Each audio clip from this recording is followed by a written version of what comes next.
લાઠી railway station ખાતે અયોધ્યા મંદિર દર્શન કરવા જઈ રહેલા વિશ્વ હિન્દુ પરિષદ જિલ્લા અધ્યક્ષ ને રામ ભક્તો દ્વારા શુભેચ્છાઓ પાઠવવામાં આવી। અયોધ્યા મંદિરે દર્શન કરવા જઈ રહેલા વિશ્વ હિન્દુ પરિષદના જિલ્લા અધ્યક્ષને રામ ભક્તો દ્વારા શુભેચ્છાઓ પાઠવવામાં આવી હતી।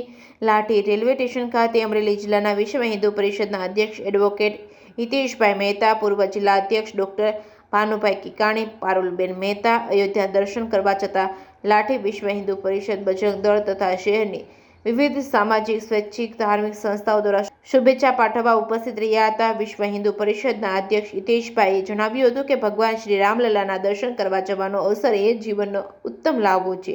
Reporting by Natwarlal Bhatia, Damnagar. વિશ્વ હિન્દુ પરિષદના પ્રમુખ અને અમારા મિત્ર એવા હિતેશભાઈ મહેતા અને અમારા બેન શ્રી પારુલબેન બંને રામલલ્લાનું ભવ્ય અને દિવ્ય અયોધ્યા ખાતે આપણે મંદિર 22 તારીખે પ્રાણ પ્રતિષ્ઠા થઈ ત્યાં દર્શનાર્થે જઈ રહ્યા છે।